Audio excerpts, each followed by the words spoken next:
All right. Welcome back to the world famous Tipitinas. Thank you so much to Tipitinas for letting us use the space. Thank you to Nugs.net for letting us use the equipment. I hope you're enjoying this on Tipitinas.tv. And I'd like to open up, first of all, by pointing out all this random stuff around us. You might be wondering what's going on here. This is the Tipitinas Record Club, our issue 2 of volume 1, featuring the Radiators record. 2,000. We packed 2,000 of these guys in the first 3 days that we got them, and we were waiting on more. Just for instance, this one's going to Houston, Pennsylvania, Lafayette, Indiana. So these are going all over the place. Thank you so much to everyone for supporting Tipitinas and the Tipitinas Record Club. And if you want to help support the All Right broadcast here at Tipitinas, I'm still waiting for someone to send me an actual letter. People have been sending emails, and thank you for sending the emails showing support. I appreciate that for the couple of fans that we do have.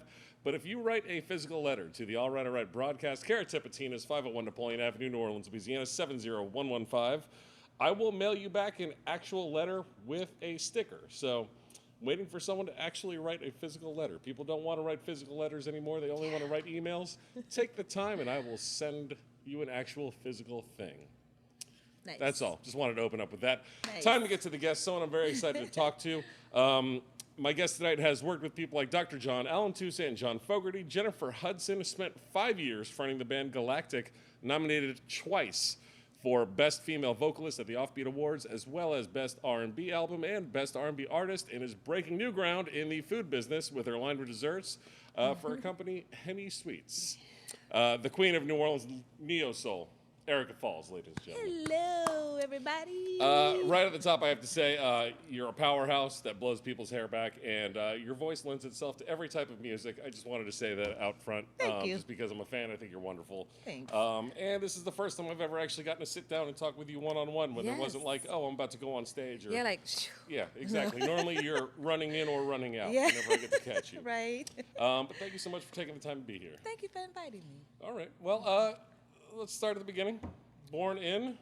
New Orleans, Ninth Ward. Ninth Ward. Grew up in the Ninth Ward. What hospital?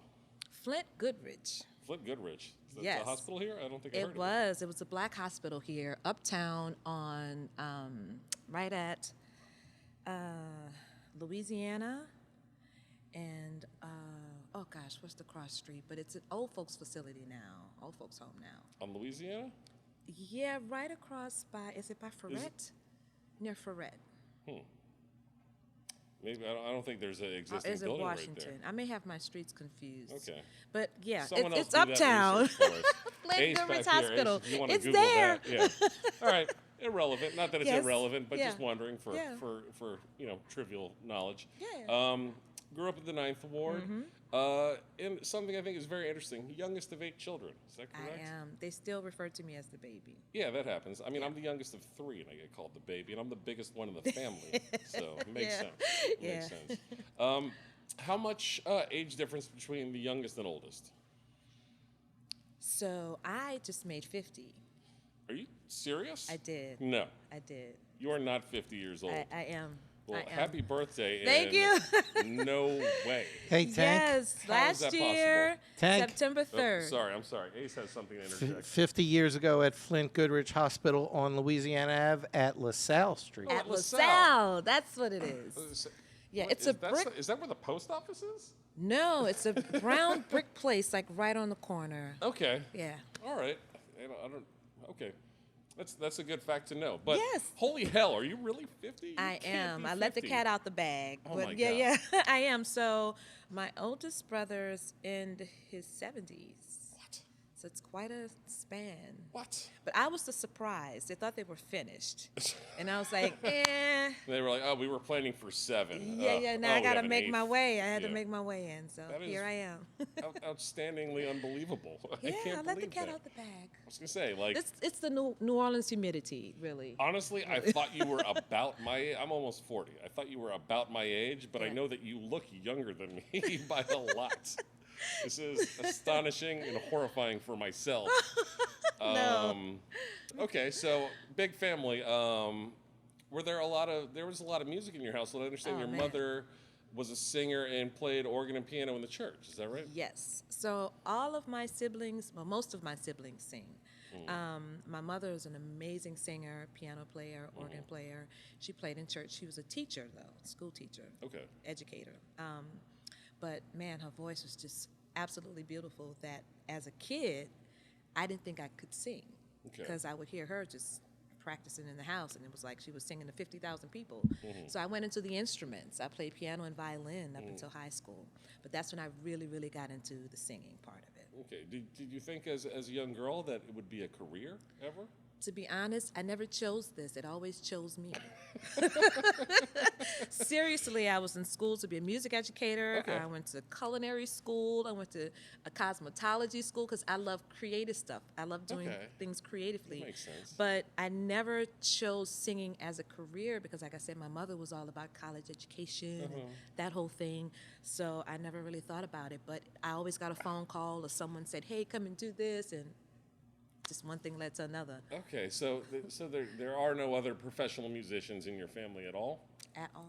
Wow. Well, but everyone is a good singer. Like, do you have anyone that's, oh, so and so is the only bad singer in our family? Do you have one of those? Well, just about everyone can carry a tune in my family, which is great. That's not bad. Yeah, it's not at all. Yeah. So you said you haven't played violin since high school, is that right? Since high school. Don't ask me to play it now. You'd be like, girl, put that thing down. But wow. But I still tinkle a little bit on the keys, especially when I'm writing songs. Yeah, okay, well that's good. I mean, I'm sure that helps you. It does. To write songs, absolutely. Was there ever any consideration on picking it back up, the violin, I mean? Violin, no. But I did buy an electric piano, like I said, and I have that in the house. And can do a few chords on the guitar. All right. Yeah. You've never performed them publicly though, huh? Oh no, I still get butterflies really bad before I go on to sing. So to have to play and sing, that might be a bit much for my chest. It might may not handle it too well. Wow, that's just I don't believe it. Well, not that I don't believe it. I just like sometimes it's someone who has absolutely no musical ability. Sometimes it shocks me. It's like, oh yeah, I used to play violin. Like, you used to play violin. Yeah. Like, why would you give that up? This is the sort of thing that, like, not that it's like, oh man, I can make a career out of this or anything like that. It just seems like the type of thing that would be, I don't know, enjoyable in some respects. And it really was. Like I played in the youth symphony, and we did competitions, we traveled different places, and actually, I'm sort of thankful that I did do the instruments first because it helped to develop my ears for singing. Yeah. Because you can have the greatest voice in the world, but if your ears suck, it's just not going to work. You'll be flat and out of key and sharp all the time. That makes sense. So it really opened my ears up to parts, which is why I was so great with getting people together to sing parts and harmonies. Okay. That's one of my strengths, and it comes from playing the instruments. So it served its purpose. Right. Yeah. Did you have any specific formal voice training at all, or was it just kind of naturally learned to you after learning to read music and play piano and violin? Did you have vocal coaching at all? Honestly, no vocal coaching. Okay. I had two of the best music teachers in the city in high school. And so I just kind of took what I learned from them, and then my initial foundation was in the church between my mother and a lady named Ciola Cherie. And that lady and my mom were my very first teachers. Right. So just what, I learned from them as a kid, and then, what I learned in high school, and just, as I had started singing in different groups and observing and paying attention and gleaning. Yeah. Okay, I like that. I can use that and kind of make it my own. And so I just basically taught myself, I guess. Well, that's cool. Stage presence and all. It was a learned thing, because before I would just stand in front of a mic stiff because I was so scared. But I can move a little bit now, it came on around. Yeah. Yeah. Did you, church choir? Were you in the church choir? Church choir, high school choir. I'd say that was probably your first time singing in front of an audience. Was in church. And I remember, they had the different ages of choirs in church. You had the kids, the young adults, and you had the senior choir. Okay. And so for the kids, it was called the Noah Copeland's Corral, right? And because that was the name of our pastor at the time. Okay. And so in order for us to sit still, they would promise us some drinks and a chip out the machine in the back.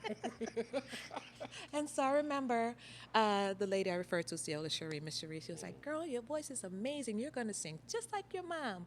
And I was like, yeah, okay, that's nice. Can I get my money now for my chips and my drink? That's all I was concerned about. I want a big shot and some Chiwis. There you go. Right? Yeah. That's great. So for high school, you went to a couple high schools. You went to McDonough 35? I did for freshman and sophomore year, and then I went to Francis T. Nichols for junior and senior year. And that's Frederick Douglass. Frederick Douglass. Is that on St. Claude? On St. Claude. Okay, Yeah. just checking. I learned a couple things. Yeah, you did. I read something else that you claim to have lived a fairly sheltered life as a child. Explain that a little bit. So, of course, I'm the baby of the family. Yeah. I couldn't date until I was 18. Now, mind you, I snuck out on a few dates. Okay. Yeah. All right. But I couldn't date till I was 18. I mean, my Saturdays were structured. I had violin lessons. I had dance in school. After that, I had to go to church for choir rehearsal, or I was a junior usher. So I had to go and practice for that. So my childhood was pretty structured and sheltered. I didn't really branch out a lot. No second lines. I was never a big fan of Mardi Gras and parades. Really? Yeah. I mean, what happened? It was just like... It's scary. I was frightened as a kid. The lights and those masks with the little slits was just, I was like, Daddy, take me home. He would get, tickets by Galleria Hall, and I'm like, I don't like this. I want to go home. Wow. So, I was a pretty sheltered kid.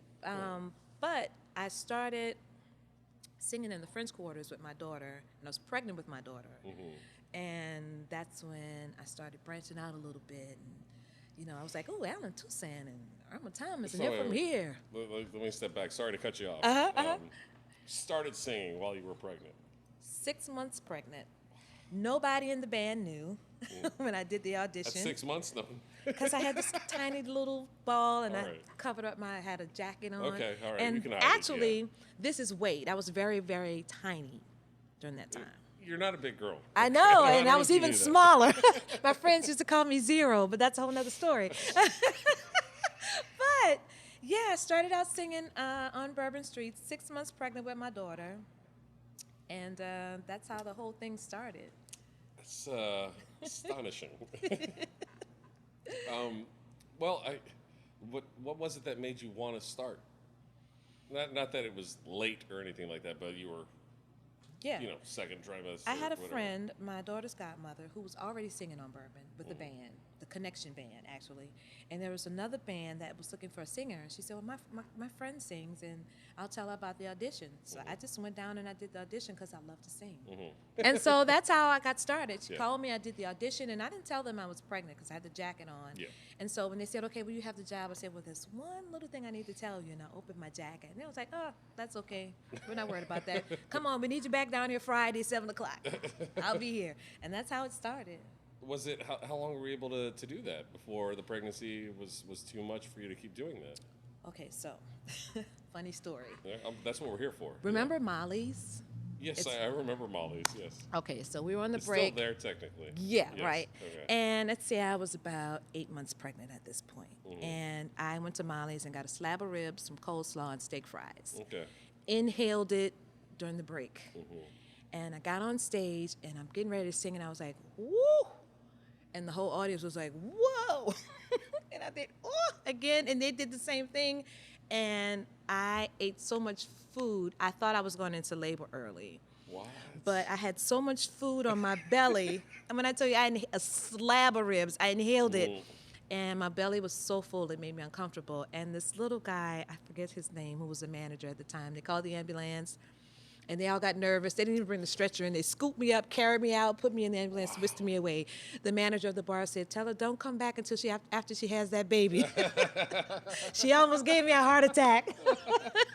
Oh, man. So up until about 8 months. Wow. Yeah. Wow.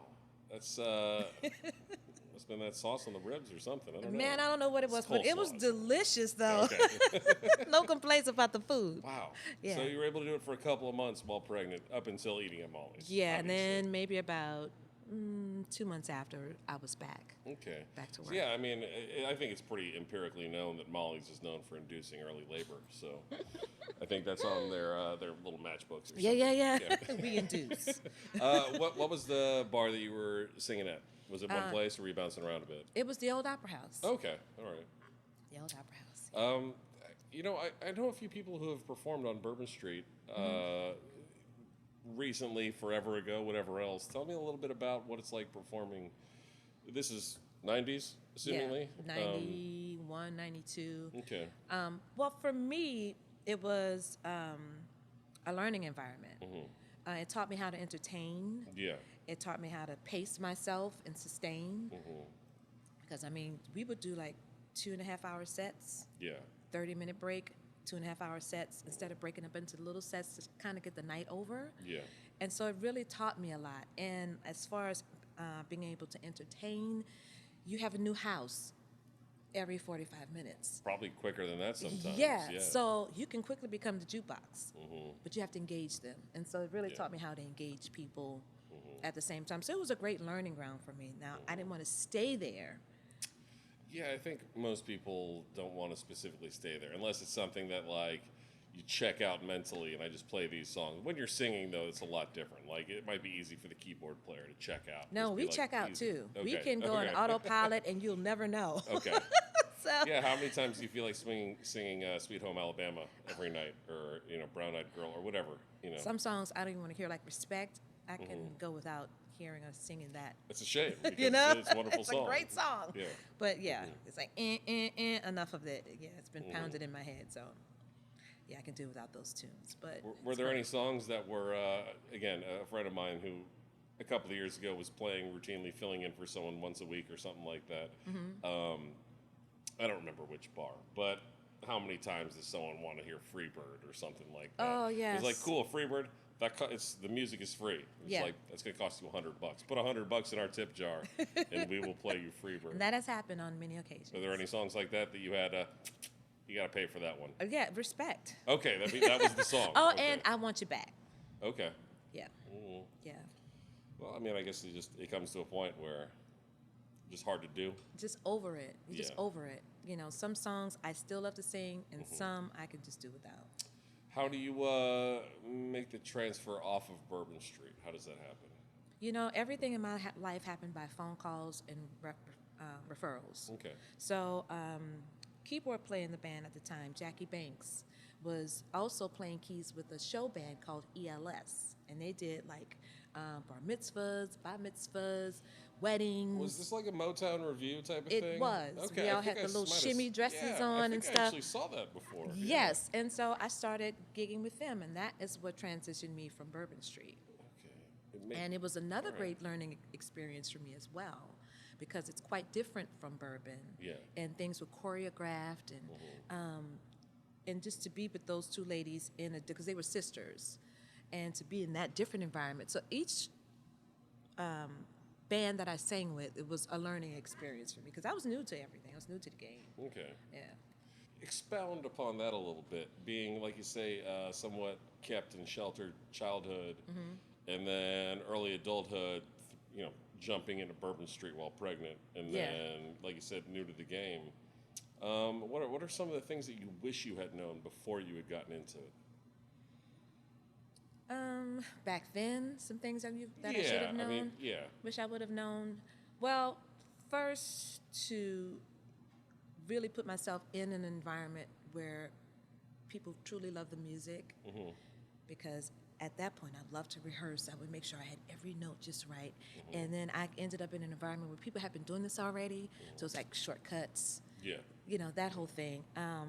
So just to be in an environment where everybody really loved it as much as I did, and that I really wish that I would have started doing original music a lot earlier, Okay.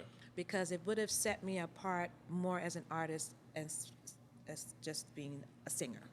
Some people say, oh, she's just a singer, but I write music too, you know, and it came after, you know, once I got more comfortable and around people who was doing that. I wasn't in an environment where people were doing original music. It was more cover bands, or like I said, the Motown stuff. So when did you start writing your own songs?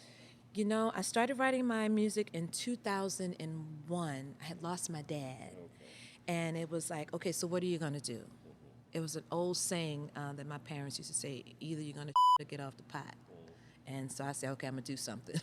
And so that's when I started. And actually, when I made that decision, that's when music started coming to me. All right. And that's when I started writing. That's very sweet. Yeah. Yeah. Before we move too forward into your musical career, I understand, like you said, you went to cosmetology school and culinary school. I understand you thought you were going to open a hair salon at one point in time. You wanted to be a full-time hairdresser. I did. Was that before or after you had already started singing? You know, I was doing both. Okay. But like I said, I come up in a household where education was key. And my mother really wasn't too happy for me to be a singer. Mind you, she's a great, amazing singer herself. But, you know, everybody's like, music is so hard and it's not a real job and, you know, you're going to struggle, that whole thing, you know. But I loved it so much, so it took precedence over everything. Okay. But I was the one to do everybody's hair in the house. You know, I did my hair, did my sister's hair, my mom's hair, my nieces. You know, Easter, Saturday before Easter Sunday, I was putting the curls and all that stuff. That was me. Do you think your mom would have been happier to see you go into that rather than music? I think she really wanted me to be a teacher like her. Okay. Yeah. Had you considered that at all? I did. I was in school to be a music educator. Okay. Yeah. All right. At Southern University. What other jobs have you had besides musician and hairdresser? I've done retail. I've been a receptionist, secretary.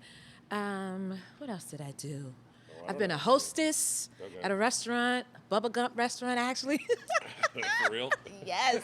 After the storm, I came back home from Atlanta, which was a nightmare. Georgia is, I'm sorry, I love Georgia.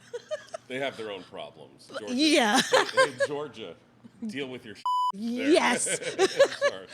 But, yeah, so I've always loved it. What's your least favorite job you've ever had?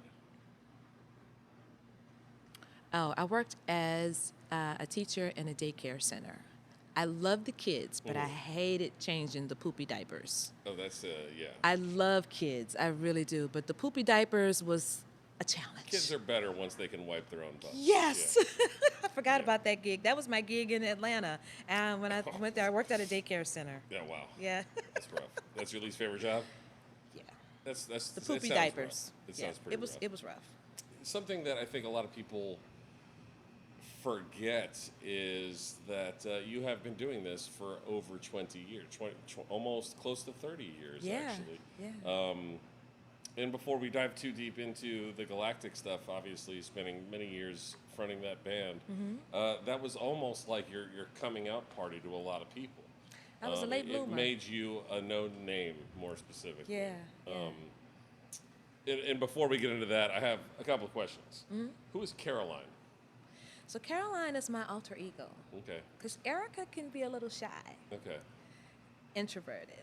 But Caroline is the girl that's sassy and will kick her legs and it's like, what? You know, that's Caroline. Okay. Erica's like, oh, hi, how you doing? I'm okay, you good?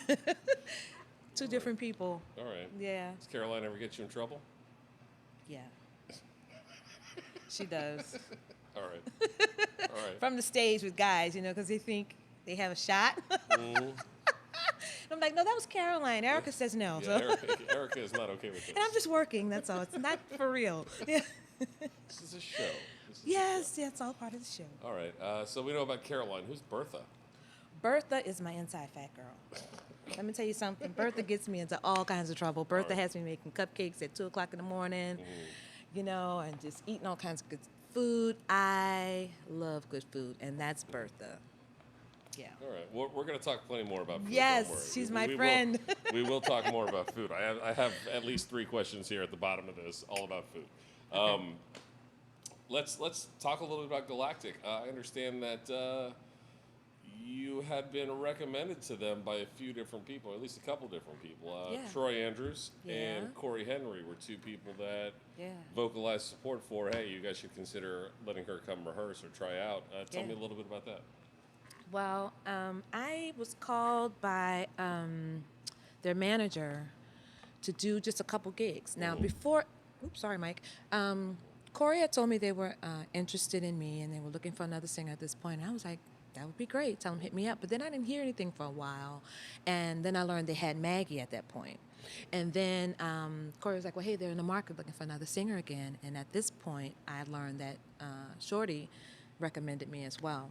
And so I was called to do 2 gigs with them. One was in Biloxi, and the other one was at the Varsity in Baton Rouge. Did I say that right? Yeah. And so that, I guess that was sort of like my audition, and I didn't know. No one told me anything. Yeah. And maybe about a week or so later, I got a call again, and they were like, well, hey, you know, how would you feel about, you know, touring with the guys? I was like, I think that would be great. And that's how it all started. All right. And the first show was, official show was New Year's Eve here. Was that your first? Well, I was going to say, you had sung with them a couple times before. Yeah. I do remember that show. The first time I saw you here with them, at the very least. Yeah. Wonderful. Was that the first time that Mississippi and Baton Rouge gig, the first time that you had ever traveled to sing? Had you done any? No, because I sang in a group called New Beginnings, and we did a lot of traveling. We started out as background vocals for DeVelle Crawford. Oh, okay. And so we had been to France, been to Switzerland, been to Italy, Brazil, all these places with DeVelle. And then from that group, from singing with him, we formed our own group. And then we traveled to Brazil quite a lot. I mean, every year they were having us back for something. Yeah, that's cool. So it almost came like second home. I have great friends over there. We've watched each other grow up and our kids grow up. So I did do some touring, a lot of things before. And then I had done some stuff with Joe Sample. Oh, I forgot to. I did read that. I forgot Joe to Sample and Ray Parker Jr. was a part of that. Junior Yamagishi was on that set because it was his Zydeco. He called it La-La music. Before it was given the term Zydeco, it was called La-La. And so this was his version of La-La music. And it was really great. We did Japan and we did a tour in the States, and that was really cool. So all of that kind of happened before I got with Galactic. Yeah. That is very interesting. Speaking of touring, what is one thing that you cannot tour without? One thing that you got to have with you when you go on tour? My honey. Your honey? Yep. I do honey shots, and I put the honey in my tea. Okay. Yeah. I thought that was like, what's his name? I'm I single. didn't know you brought your honey with you. Yeah. No. But yes, my honey. I have to have my honey. Local honey? What kind of honey? Local honey. All right. Yes, there's a place called George's Produce on the West Bank. Just say, I've had some West Bank honey before. I was going to ask if you got it from the West Bank. Oh, man, and this guy has his own hive. Yeah. So it's truly local, and it's the best honey. So I would pack it on the bus, and that's what I travel with. Right on. That's a good one. Yeah. With Galactic, were you familiar with a lot of their music before you had sang with them? I had no clue Okay. who Galactic was. Really? Or their music, because I was in a whole other world at that point, yeah. you know. And I had heard of them, but I never really knew of their music or knew who they were. And the weird thing is,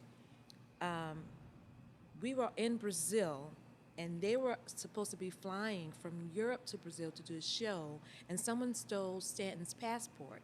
And the only one that can make it was Rob. Yeah, I guess the rest of the band made it, but he couldn't make it at that point. It was weird. And we had a show there at the same time. And my bass player at the time, Donald Ramsey, was familiar with them. Yeah. And so they talked a little bit, but I still really didn't see them. I just heard that they were there and heard the story of what happened. And then I didn't hear of them again until I got the phone call. Wow.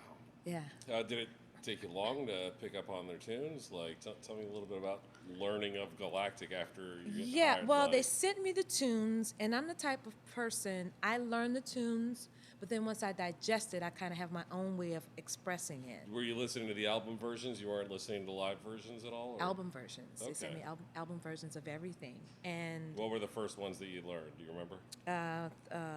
what's the one I love with that Irma Thomas did? Should've known better. Heart of Steel. Heart of Steel. Dollar Diva.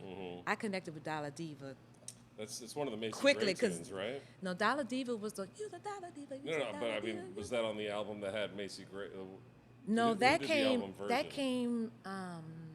Maggie and what's his name from the Revivalist? Oh, David Shaw. David Shaw. They did the Did they original do the version album of that. version? Okay. Yes, she did the. Macy came in. Well, David Shaw actually wrote the lyrics for the song that Macy Gray did. Hop, hop's got double dutch going fishing. Okay. Those lyrics were changed because she wrote that. I really love David's version, his lyrics, because it told a story. It was like really about a relationship.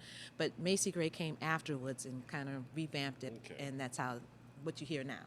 All right. So those were some of the first ones. Was there a little bit of relief knowing that, like, they don't need me on every song? They only have a singer on half these songs. Initially, because initially when I started out, it was like, we just, about 5 or 6 tunes a show. But I don't know, it was just an energy that happened, and then they started adding. And get the list, and I was like, oh, I got more. Oh, and I got more. And I got more. So it was cool, though, because, it's a great energy amongst us. Yeah.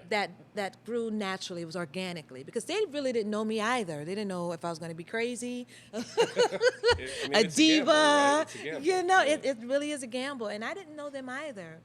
But like I told them, I started with you guys, and I didn't know you, but I ended up with 5 brothers. Yeah, for sure. Yeah. What were some of your biggest fears going out with like a group of seasoned musicians that have been together for 20 years already? Yeah, making sure that I can fit in into what they were doing and be a part of elevating it. I just didn't want to be a bump on the log, that whole thing. And just making sure that I was really prepared. So when the presentation was made, that I wasn't like, oh, wait, yeah, she's a new girl. Yeah, she's not there yet. I just wanted everything to be cohesive.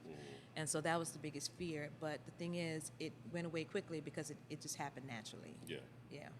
Well, to feed you another compliment, like I said, I remember the first time seeing you here with them, thinking like, and I'm sure you probably got a lot of this from their fans when you tour with them all over the country, because they do have a very, very big fan base that have been following them for many years and that have seen handfuls of people front that group. Yeah. And I'm sure that, I think Jelly, when she was here talking, like, people would be like, oh, hey, yeah, no, I'm sure you're good. We really like Erica. When she came in, it's like, okay, I'm good too. You can watch me and then tell me if you like me or not. One of those types of things. Yeah. They're very vocal. Yeah, but it's relieving, since I have seen them with no less than half a dozen different lead singers, that they've done a good job picking people to work with. Yeah. And I remember seeing you, and it's just kind of like, okay, good, this is working. Like very, like, as first notice, like instant relief, like, oh, this is going to be good. Yeah. All right, thank goodness. Yeah. Like, and obviously, just like everything else, you trust them to make the right decision for who's going to be with them. So there is a little bit of that too. Were you worried that, because you do have big shoes to fill ultimately when you're fronting that group?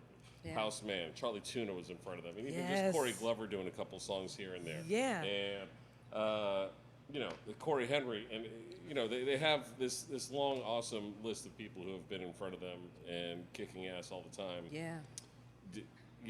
Was that ever in your mind at all? Like, did you worry that, like, oh, I hope they think that I measure up to this and that, or did you just kind of know that you could do this? No, I'm confident in my gift.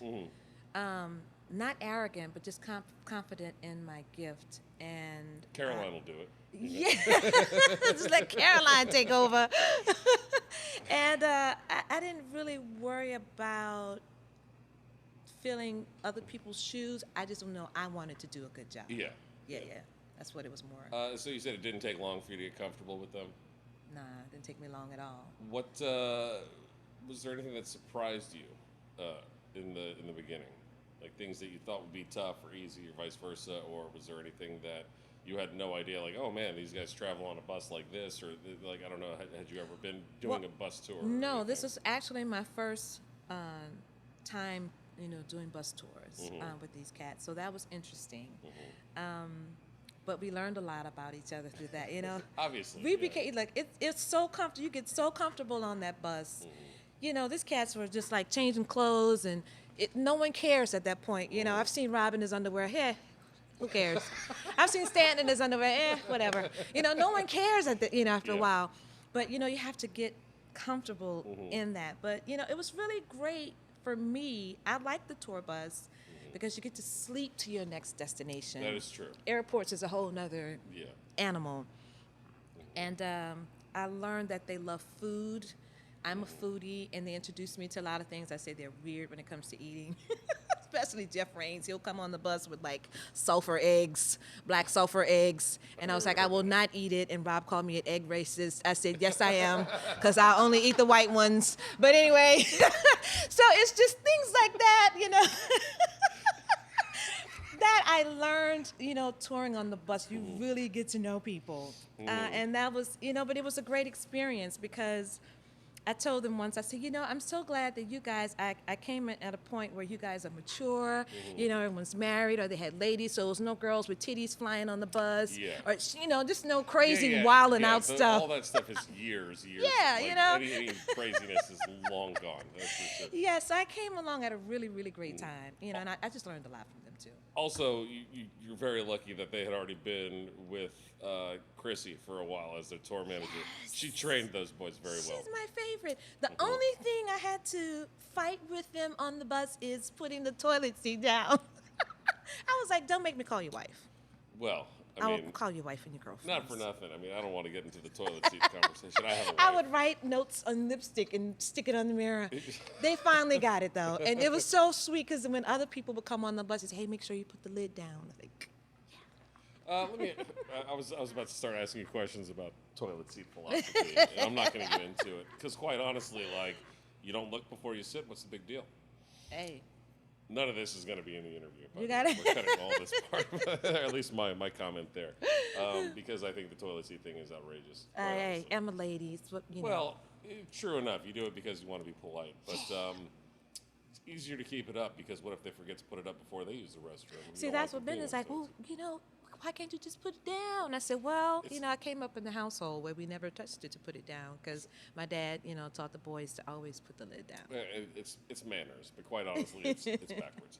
None of that is staying in the interview, by the way, Nick. Nick, do all that editing. So, aside from that, what is the hardest part about touring with a bunch of dudes that have been together for too long? You know, they pass gas at night. Some of them have cheesy feet. Okay. Like when we had Steve-O with us, he was banned from eating egg salad. All right, Steve-O is more beast than man. Yeah. So But this isn't Steve-O. the famous Steve-O from the Jackass. For Yeah. anyone who doesn't know who Steve-O is, Nick, Tanner, cut to the two-shot. We're going to put a picture of Steve-O up here, a ridiculous picture of Steve-O, so people know exactly what and you know him, animal you we're love talking him. about here. Yes. But yeah, he is more beast than man. I will say. Yeah, that. so but things like that, you know. But it was cool stuff. Yeah. Well, speaking with Ryan Jones, who is their Hi, former Jane. production manager, Yes. who obviously is our production manager here now. And I said, oh, hey, Erica's going to be on the program. Any questions for? And he had a funny comment that relates to this other thing. He said, you know what I always thought was fun? That she always carried food with her. And I wonder if that's a couple of different reasons. Because you're a mother who always carries snacks, because mothers tend to carry snacks. Yes. Or is it because you're the youngest of 8, so you had to like pilfer food away because you had to protect it so someone didn't just take it off your plate? Was always plenty of food in our house where we fed. I'll tell you this much: we would get home and some of our friends would be there, waiting on us because they knew it was going to be a hot meal. So it was always plenty of food in the house. But the mom thing, and I always like think ahead because we would do these festivals in these remote places, and you get to the hotel and there's nothing around. So I was like, you know what? Bertha's going to be hungry about 1 a.m., 2 a.m. Let me get a sandwich and stick it in my bag. Or if I didn't finish all my food, I would squirrel it away. And so I had this thing I started putting, touch, get, cut. Yep, And that's how the song came about. You cut off my good next question. Sorry. The inspiration for the song Touch, Get Cut, which is one of the best songs of the new generation of Galactic songs of the past 5 or so years, whatever. Nice. It's a wonderful song, anyone who hasn't heard Touch, Get Cut. But you are absolutely responsible for that song getting written. I because am. You would write that on your food. I would. And Donald, the last tour manager we had, he said, no, you need to have a switchblade on it. So I took a picture, I wrote it on there, and he put a switchblade on it, and we took a picture of it. I was like, yes. If you have a picture of that, send it to me. So I we will. can add it to this video for sure. will. Touch, Get Cut. Yeah. That is wonderful. Was that a problem? Were the guys messing with your food? It's like, hey, No. you did not pack this food. This is No, not yours. really, Don't it touch wasn't this. any of the guys. It's just that we had a new sound guy and a lighting guy in for a run because Ryan was having his new baby. He was having a baby girl. Yeah. And we were in Dallas, and I have family in Dallas, and we went to this place and had this amazing chili. I was like, okay, I didn't eat all of it. I'll save the rest for later. And after the show, Bertha's like, okay, girl, we worked. Let's go eat. It's time to go eat. And I opened the bag, and all my chili's gone. And I'm like, where's my food? And that had never happened before. So I knew it had to be one of the new guys. So I was like, okay, let me make it clear. Yeah. Touch, get cut. That's how it all came out. And it continued. Perfect. And it was to the point, it was so funny. If they would see food on the counter and they didn't have it on there, they would send a text in the group like, hey, who's this food for? Because I don't want to get cut. I don't want to get cut. No one wants to get cut. Come on. Yeah. That's too good.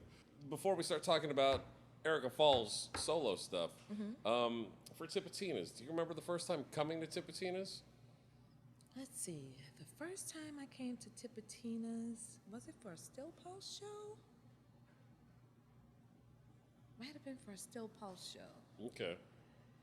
And I remember standing out there and saying, man, one day I'd love to be on that stage. Right on. Because I was a fan of Still Pulse, and no one really knew of me as a singer at that point. And yeah. When was your first time singing at Tipitina's? My first time singing at Tipitina's was with the group ELS, and it was a benefit here that was going on for someone, and that's where I met my good friend Leslie Smith. Okay. And it was a benefit going on here for someone, I can't remember who, and I sang I'll Always Love You by Whitney Houston. Oh. Yeah, and that was my very first time here. That's a hard song. Yeah, man, I used to sing that one all the time with that group because that's the kind of stuff we did. Yeah. But that was my first time in here, and then not really back consistently until I got with Galactic. Okay. Yeah.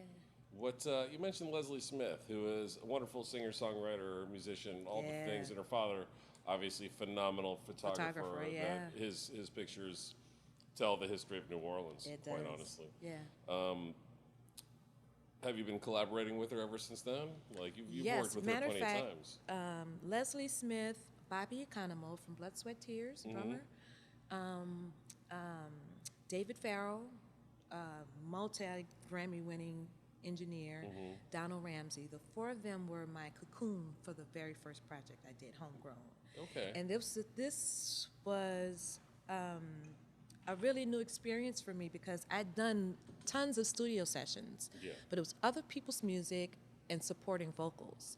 So with this, I had to tell my own story, and I had to be vulnerable. That was really hard. I didn't know how to do that. But she coached me. She was my coach. And I mean, she's just phenomenal in helping me set up my business and, you know, everything that I needed to do, because music is great. You can sing, and that's fantastic, but you have to have your business in order as well. Yeah. And she was the one that really helped guide me to get my business in order. And so I call her my sister. She's really one of my good friends. She's cool. I only met her during the pandemic is when I met her, of all things. Yeah. So like I sat in her backyard for like 2 hours. Amazing. Leslie Smith, you are a future guest on this program. Yes. Sure. I have your number, so we'll call you. That's totally cool.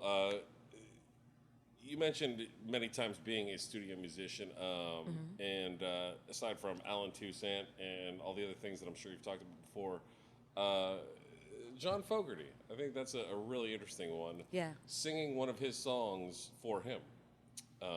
Rolling on the River, right? Jennifer Hudson, yeah. Tell me a little about... Well, that was a great session. How'd you get that call, I guess? Well, with ELS, all right. the show band, we were hired a lot for sessions because we had a great blend, great harmonies. And so that was a great session. We had Alan, we had Rebirth in there, we had Kermit, we had Rockin' Doopsie. It was just so many people in there at the time. And so they called us in at Piety Street Studios, and we went in, and they were doing revamping Rolling on the River. Yeah.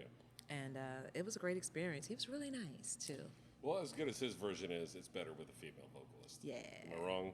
Yeah, and she crushed it. Jennifer Hudson crushed it. And then she was the nicest person as well. Okay. Well, that's nice to hear. It is. Yeah. You know, when you have this, you know, in your mind of how they are, and when you meet them and they're really nice, it's like icing on the cake. Has there ever been anyone that wasn't nice when you got to meet them that you want to out publicly right now?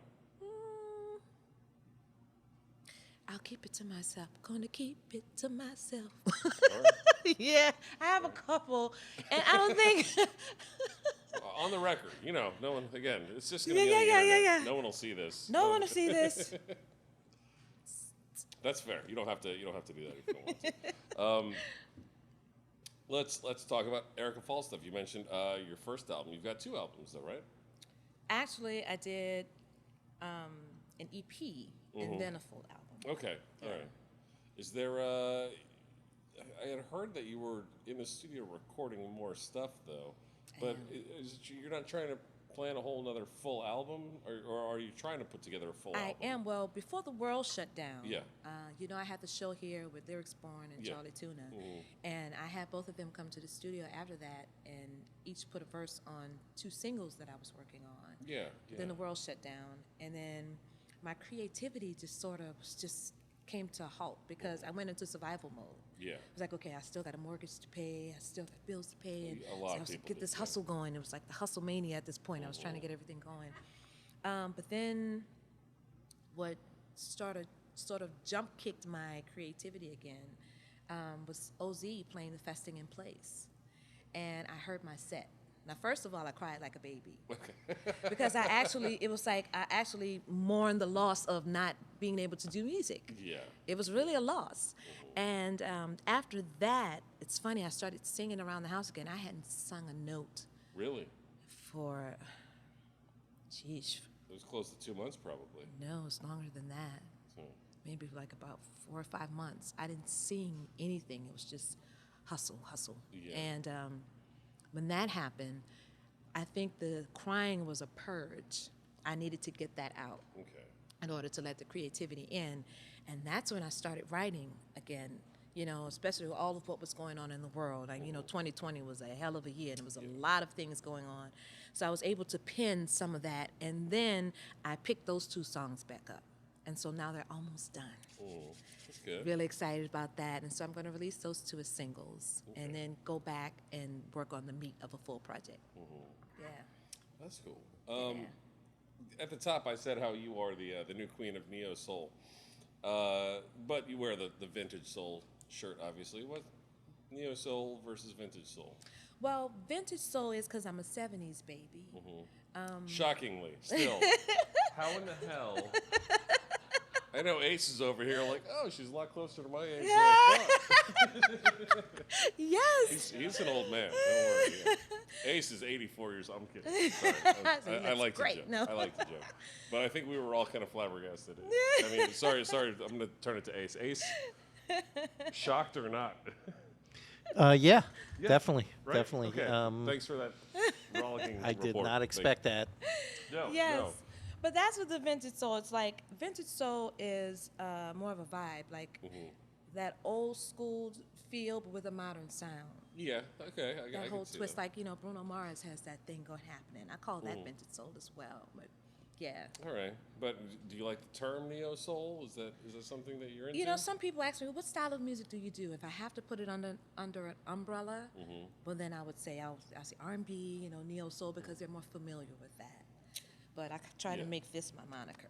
Yeah, I mean, like again at the beginning, like I said, I've heard you sing stuff that was bluesy, R&B, a little rock and roll. I'm sure you could crush it with Celtic punk or whatever. Like, you have one of those voices that has range, has flexibility. It can do a lot of different things. You can rock and roll, you can harmonize, all the stuff. But you prefer to just sing in the style of soul, or what do you think? Yeah, because it's what I was raised upon. Like, in my house growing up, I heard everything from Etta James to Mahalia Jackson to Roberta Flack, Donny Hathaway, Aretha Franklin. Yeah. And then as I started delving into more things of my own, Jill Scott, Anthony Hamilton, those things just like resonate with me because it reminds me of my childhood and all the things that I heard, and I can reflect. It makes me reflect. It takes me to a place. Yeah. And so that's more of who I am as an artist. My style of music. You put me in something, like you said, I can, adapt. Yeah. But in that, I still try to make it me. So that's how some of the ways that Galactic did their tunes changed a little bit because it was more of my interpretation of it. So yeah, but I love soul and R&B. That's my thing.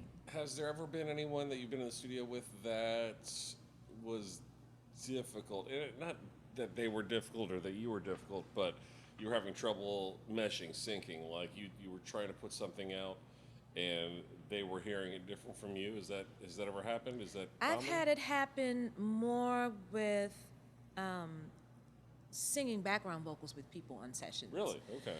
Because blend is very important when it comes to vocals and harmony. If it's three people, you want to make sure it sounds as one, whether you're singing unison or parts. You have a strong voice. You speak very delicately. Yeah, I'm soft-spoken, but I sing stronger. Yeah, yeah, you and blow it's the weird. roof off when you're singing. I know most people when I'm speaking, they're like, "What? Huh?" I know Ace's going crazy with the levels back here because I come off booming, and I just speak from the chest in a weird, breathy way. So. Yeah. But more on the vocal side, and then I had to learn musicians' terminology because singers have a whole different terminology when we're trying to make each other understand what we need. But musicians is a whole different thing. So I had to mouth it or hum it or sing it or drum it on the table. But I've always been in the company of people who were patient to try to understand what I was trying to convey to them. Yeah. It just occurred to me a story. I can't think of the name of the song right now, but it was on Derek Freeman's on the Soul Brass Band album. What was the song? Ease on Down the Road. Ease on Down the Road. Yes. Yeah. I think he was telling the story of like, Erica was practically in a different room because her voice was so booming. Like we had her standing. Yeah, they put me in a whole nother room. Yeah, exactly. I was door closed and. Yeah, I was gonna say it occurs to me that like it must be tough for other people to keep up with you while they're singing. With well, you. no, because I know how to adjust. Yeah. I'm not that way all the time. And so if it's a group of us, I pay attention to what's happening and we try to match phrases and match words and how they approach it. Quick story. So Kiana Linnell and I she's a great jazz singer. We did background vocals for Marcus Miller and Rasan Patterson for Jazz Fest. They did a tribute to, I'm looking at his face right now. Morning, Mr. Algero. Okay. And we had never sung together before. All right. And so when we got together, I listened to her, she listened to me, and it was a great blend. And Marcus Mello was like, my gosh, how long have you guys been singing together? We were like, today, like just the past 10 minutes. But it's all in the ears, like back to what I was saying about ears. You have to listen to people. So I can't be blaring and she's sweet. So I had to tone it down, or she couldn't be strong and I was sweet. So we found a really great meeting place, and Is there anyone out there that you're, itching to work with, that you've been waiting to get the call back, that you've reached out for, anything like that? I would love to do something with PJ Morton. And the I've seen craziest the cards. thing, He lives in town. I know, Yeah. PJ Morton was a keyboard player in the gospel group that I sang with. So New Beginnings, the group that sang background for DeBelle Crawford, we broke away from that, did gospel, and then we ventured into secular music, as they say in the church. Secular music. And so I'm not going to touch that one. And so sorry. And he reminded me of the very first gig he did with us at the House of Blues, a gospel brunch. Oh. And so I just would love to collaborate with him because I love what he does musically. He's wonderful. Yeah, he is. He's wonderful. David Shaw. David Shaw he's an amazing writer, and I would just love to actually write something with him and perform it. We've had great energy sharing on stage as well. I love Tank. Tank and the Bangers. The other Tank. The girl Tank. She's great. Friend of the program, by the way. I've already done something with Big Frida, which I never, ever, ever thought that would happen. I never thought I would be cool enough to be on a Big Frida tune. Frida's awesome. And you she's named so all sweet. awesome people. Yeah, so that's great. And Jameson Ross, that's one more. Okay, that's fine. Yeah. I was going to say, the others were good. Nothing against James, or sorry. Speaking of people to work with, funny story, not that funny of a story, just interesting enough of the timing. I was, this is going to sound great. I was having oysters with George Porter Jr. earlier today because I live that kind of life. Yes. Yeah. And I'm not making that up. I legitimately was sitting at a table. There was 2 other people there too. Nice. But and I had said, hey, I'm sorry, I do have to go because I'm meeting Erica at Tipitina's because we're doing an interview with her. and jokingly was like, "Oh, you got any questions for?" And this is a question from George Porter Jr. Have you written the song you're supposed to record with George Porter Jr.? Almost. Almost. Yes. Okay. Almost. I have a song that I was writing. I was saying, man, if I could get George Porter to play on this, it would be phenomenal. Well, he's waiting for you to call him, I think. I will call. Yeah. I will definitely call. Thank you for letting He's me know got that. a gig this weekend in Florida. He, it's one of his, an out-of-town gig, so that's a big deal. So he's getting ready for that. Yeah. But yeah, call Mr. George. I will. He's waiting for you to call. Thank you for letting me know that. Of legends to speak with. Man, but you know what I love about those guys? George, Zig, Leo, Miss Irma Thomas, all of them, they always invest in me. Okay. They always leave little nuggets. How's your business? You have your business in order? Yeah. How have you been? Have you been writing? And I love that, because that means Irma Thomas said something to me, and when she said it to me, I got really, really full.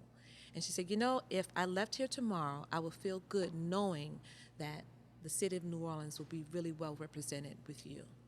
And she doesn't give it away. That's a phenomenal compliment. You have to earn it from her. So for her to say that to me blew my mind. That's heavy. Yeah. Wow. Yeah. That's really great. Yeah. You mentioned they want to check to make sure you're doing well with your business. Since going solo, you have a manager now. I do. I want to give a shout out to Mike Quinlan for setting this up for us. He's the best. Yeah, he's wonderful, and obviously works at the record press. Yes. All these. Thank you for the records, Mike. We had to do all the packing, but thank you for delivering all these. The first 2,000 of issue 2 of volume 1. It's fantastic. Tell me a little bit about deciding. First of all, deciding that it was time to step away from the band because you made that choice. They didn't make that choice. That was very much you saying, No, they "Hey were guys, shocked. I think that it's enough," because they hadn't had anyone with them for that long since Houseman. 5 years. Yeah, you were the longest reigning front person aside from Houseman. Yeah. Well, I really wanted to start nurturing my own thing because I was doing it already. Yeah. But it sort of hit the back burner because I was gone. Yeah, they're busy months out of the year. Exactly, and in order for me to record homegrown, I was doing it in pockets. The pockets that I was home. Okay, I'm home for 2 weeks. Got to get in the studio, get this done. Yeah. And it was happening that way. And I really just wanted to nurture my own thing and put more energy into what I was doing. So I had to make the decision: do I do this, or do I nurture my own thing? And I chose me. Yeah. And so I sent a little email, and I was crying the whole time. I was like, guys, I love you guys, but I gotta go.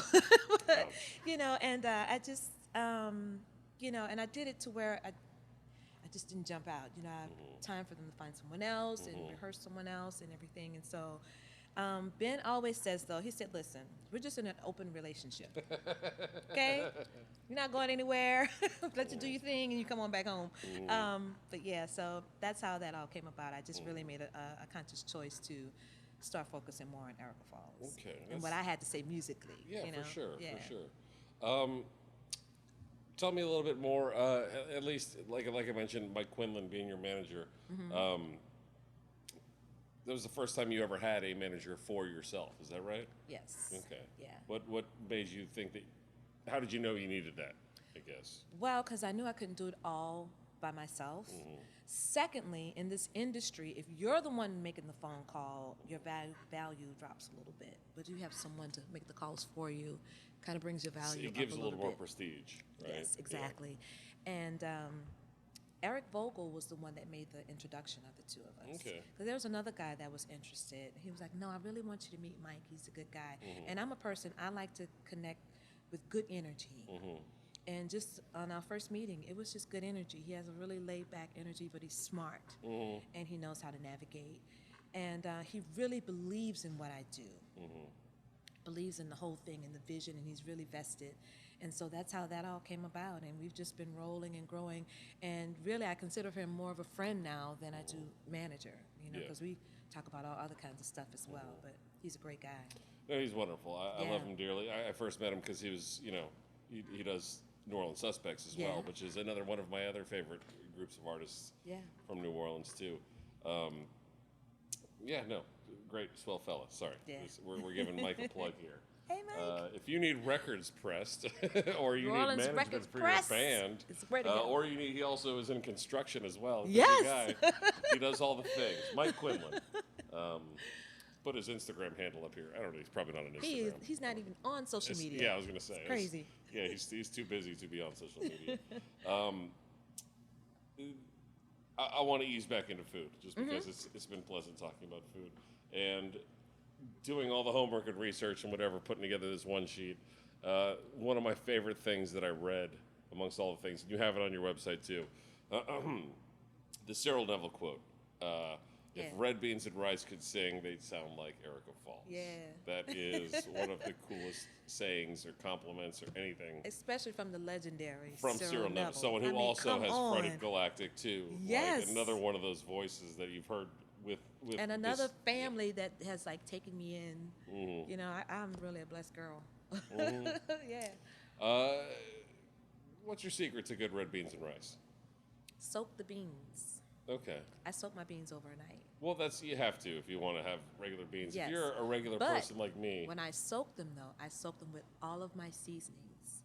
That is smart. I put the meat in that morning when I put them on low. Mm-hmm. But all of my onions, my garlic, my bell pepper, all my spices, I put that in that and let that soak overnight. Bay leaves? Of course. Okay, just checking. I was going to say, if you're a regular person like me and don't have the time or patience to soak beans, and you just buy Blue Runners out of a can. Blue Runner red beans, by the way. Look them up. They sell them dry as well. Yes, but I saw that. I'm lazy and don't have the patience to have or the foresight to be like, tomorrow I want to spend 5 hours cooking beans, so I will start today. That's not me. Not you. Get the can. It's okay. They still taste good out of the can, That's but you right. need to add stuff. Yeah. I was going to say pickled pork is the one thing people forget to add sometimes. Right. But I don't eat pork. I stopped eating pork. Even Bertha? Even Bertha. Bertha doesn't eat pork. I had to because it was breaking my skin out. Yeah, I was still having like youth acne. I'm like, you know what? This pimple on my nose has got to go. So I cut out the pork. It was from when I cut out the pork. That's when I stopped having problems with my skin.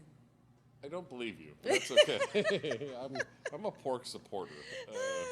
Even as a Jewish person, I support the pork. Yeah. Let's talk a little bit about Henny Sweets. The name Henny Sweets. Where does that come from? So my dad's name is Henry. Okay. And he was the one who taught me the recipes for bread pudding and coconut pralines because he learned it from his mother. So it's really my grandmother's recipes taught to me by my dad because I never had the opportunity to meet her. She passed before I was born. And so Hen is to honor him because his name is Henry. E is for me, and then the sweets. So that's how I came up with Henny Sweets. Okay. Nick, put the website, the Instagram, the Facebook, all the things up on the screen for everyone to see. Yes. Coconut pralines, not too common, actually. Right. I like pralines. I'm not too fond of coconut, though. The flavor doesn't bother me. The coconut pulp is upsetting to me. Do you have that in your pralines? I haven't had them. I do. But I've turned a lot of people around. Most folks are like, I don't like coconut too much, but I'll get some for my friend. I love sugar. And the next thing you know, they're back. Oh my gosh, it was so good. Let me get some more. So, and same thing with the bread pudding. Some people are not crazy about bread pudding, but they come back. Is there coconut in the bread pudding? No coconut, just raisins. Then I'll probably love the bread pudding. Just raisins. All right, I don't love raisins. What the hell? But not a lot. So I don't. It's not an overload of raisins. Okay. Because the focus really is the bread. It's bread pudding. pudding. That's what I was going to say. Right, so it's very few raisins. There's something else that I saw. Tell me about hummingbird sauce. So the word hummingbird comes from Ben Elman. That's what he would call me, hummingbird. Okay. And it's actually the rum sauce or the whiskey sauce. Okay. But I use a little cognac and I use a little brandy in my sauce. And that's how... For the bread pudding For the bread pudding put on top, yeah. Is there anything else that it works on? You know, a lot of people told me they put it on waffles, they put it on fruit. That's a good idea. Pancakes. My cousin was like, man, this is really good on some pancakes. I'm like, really? I have to try that. I like some boozy pancakes. Yeah. So, yeah, people use it on other things as well. Are you going to expand the line and start adding more products at all? What are the thoughts on that? Well, honestly, I am trying to segue into edibles, but I want to do gourmet edibles. But I'm not quite sure how that's going to work in the state of Louisiana. I need to figure all that stuff out. It is technically medicinally legal. Okay. You should talk to Mike about that. I know he's probably got his eye on the ball for that. Yes. More than I do. So I'm going to figure it out, but that's what I want to do. I want to have that but I do want to segue into gourmet edibles. I've been doing some test runs on like little brownie cookies, sandwich cookies with the cream cheese marshmallow filling. Interesting. Yeah. Working on that. Trying some other things as well. I've learned the longer you bake it, the more it cooks off. So I'm looking for things that are quick. Yeah, that's true. Yeah, That's true. I've heard that. Quick. So, and also there's a recipe I'm trying for sugar. It's where it's in the sugar for people who don't want to smoke. They can put it in their sugar, in their lemonade or in their tea or whatever. You know, just trying out different things. So you can make honey. Honey. Yes, the infused honey, that's on the list too. Absolutely. Yes. That is wonderful. Is there any reason, you said you went to culinary school. Did you want to be a pastry chef or anything dessert specific, or is that just kind of how it ended up? I love everything. I love savories and sweets. Because I grew up in a household, like everything as far as vegetables and stuff was in the yard, in the backyard, broccoli, tomatoes, okra, eggplants, all that was in the yard. My parents cooked everything from scratch. We had fresh squeezed lemonade every day, no Kool-Aid, no sodas, as we say, soft drinks or cold drinks here in New Orleans. None of that. So I just grew up in a family that loved to cook and had really good food. And so I love both. Do you still grow any food? I am. I started a garden. What do you got? I've got cucumbers, squash, cherry tomatoes, heirloom tomatoes, red, yellow, green, purple bell peppers, broccoli, cabbage, and I'm getting ready to plant some strawberries, cantaloupe, and 2 types of watermelon. Wow. Yeah. You're a little late for strawberry season, I think, unfortunately. No, I just got these. All right. I mean, I think strawberries are just now getting ripe. I'm just because I seen the dude on the side of the road selling strawberries. I just I'm like, bought them it's from strawberry Lowe's season. like last week. I don't know anything about I growing hope not. food. I'm going to plant them anyway, though, see what happens. Plant them, yeah. Yeah. I do love cherry tomatoes. Homegrown cherry tomatoes, for some reason, are so much better than the ones bought in stores. Oh, man, I'm so ready. I can't wait till they're ready. Yeah. Well, you have to bring us some. I will. Eventually. I will. Before we wrap it up, because we're rolled through so many of my stuff, like we crushed it so far today. I'm happy about that. One more thing dealing with food, and then we'll wrap it up. Po' boys. You said you don't eat pork. That's still off-putting to me. I can't believe that you don't eat pork. But Stanton Moore, the drummer for Galactic, I'm sure you've heard of him. Yes. Mr. Mo. Yeah. There is a place on Magazine called Guy's Po' Boys. You might have been to it before. But they have a po' boy that is a signature Stanton Moore po' boy called The Bomb. I'm wondering if you have a go-to po' boy, a go-to po' boy spot that you want to give a free plug to, but more specifically, I want you to create the signature Erica Falls po' boy. And I want you to name it, too. You can just call it the Erica. Well, for me, I'm getting ready to shock you again. I don't eat seafood. Breathe. End of interview. Breathe. Breathe. So let me tell you, I think I ate so much of it as a kid, my body was like, enough. So I can't eat anything with seafood in it, like gumbo or stuffed peppers. I have to do chicken and sausage gumbo or stuffed peppers with no seafood. But I do love a roast beef po' boy dress. Okay, that's good. That's good. Thank God. Yes. You were going to say, I'm also vegan. No, I do eat vegan food, but I'm not vegan. Okay. I need a steak. I need a ribeye. Vegan that also stays away from dairy. I need some chicken, you know. But yeah, so it would probably be roast beef. Okay. Is there a place that you like to go to? R&O's has a really good roast beef po' boy because it's actual roast beef. They cook a roast, slice it, and you get all the juice, and I like all the debris. That's my favorite.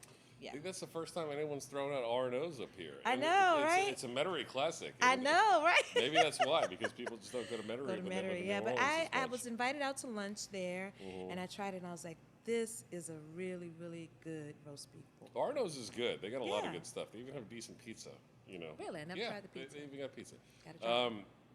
But what is the signature Erica Falls po' boy? You can't just be something that already exists. You have to create one right now. Okay, so I love salmon, but I love jerk salmon. I make a jerk salmon. That's the only. You don't eat seafood. That's the only seafood I can eat because it's not fishy, so I can trick my stomach. But like I said, I have to put all these spices on it. But you jerk. What about smoked salmon? Do you like smoked salmon at all? Yeah. No, I can't do the smoked salmon. And the guys love smoked salmon. They get all the smoked salmon from Zabar's out on the road. Yeah, Manhattan. Yeah, we have a great friend, Good plug for Scott, Zabar's, who always by the way. sends us great stuff. But the cinnamon rolls, I devour those from Zabar's. But I would probably do a really good jerk salmon po' boy. I don't think I've ever had jerked salmon. It's just regular, as if it was jerk chicken, Jamaican style, but like salmon? Yes, it's so good. Sear it, do all the spices, because I make my own jerk seasoning.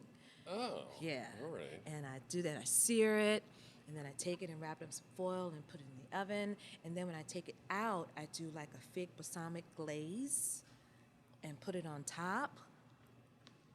Amazing. How do you dress it? What else is on there? I would probably do a little coleslaw. Okay. With that instead of your traditional What kind like of lettuce coleslaw and would you tomato. do? You wouldn't do a mayonnaise-based coleslaw. Would it be like a vinegar-based coleslaw? Yeah, probably like a pickled coleslaw to counter the heat of Mm-hmm. the jerk on the salmon. Yeah, probably right. do a little coleslaw. I'm trying to see what else I would put on there. Butter the bread, mayonnaise, anything like that? Aiolis? I probably would butter the bread. Okay. Yeah, and let the sauce and the slaw be the All star. right. Well, here's the biggest question. What do we call it? E-boogie. E-boogie? That's not bad. The e-boogie. All right. I like that. Do you think they would ever make it at R&O's? I hope so. That would be great. Put me on the kinda doubt menu. it. The e-boogie. I kind of doubt it. Erica Falls, you've been wonderful. Thank you so Oh, much. man. No one leaves empty-handed, though. And you can drink more wine if you like. I will. But this is your prize for being on the All Right broadcast. Oh, it's nice. A certificate suitable for framing. If you wouldn't mind reading that into the microphone here, I'm going to give you a folder so you don't have an excuse on losing it. Okay. And it says, certificate suitable for framing for participation in the All Right broadcast. We hereby certify that Erica Falls are officially awesome for being interviewed on this day, April 14th, 2021, for absolutely no monetary compensation whatsoever. Congratulations, and you're welcome. You are welcome. Erica Falls, thank you so much. Seriously. Thank Oh, you so man, much this for is being great. here. It was fun, right? Yes. And wine? Come on. Yeah, I know, and wine. I'm going to go ahead and wrap it up real quick. Again, like I said at the top, if you want a sticker from Tipitina's or the Tipitina's Record Club, it's going to be a grab bag of whatever sticker it is. But the All Right broadcast, care of Tipitina's, 501 Napoleon Avenue, New Orleans, Louisiana, 70115. Please send that to us in the regular USPS Postal Service mail. I want real letters. We're going to save the post office with this program. Yeah. Thank you so much to Tipitina's for letting us use the space. Thank you so much to Nugs.net for letting us use the equipment. I want to thank Tanner Logan upstairs for controlling the cameras. I want to thank Nick Logan for doing the editing. I'm going to go ahead and say thank you to Ace Ward over here for chiming in. Thank you so much, Ace, for filling in for the great Pete Jones while he's still on sabbatical in New Mexico. Hey. And I want to thank Marvin Brown from Uptown for guest hospitality. And yeah, that's about it. Thank you so much, Erica Falls. Seriously. Oh, man, thank you. It was a pleasure. It was a pleasure. All right, fade to black. Wrap it up. Do the things with the credits. Everything else. Now. Yeah. Camera's off.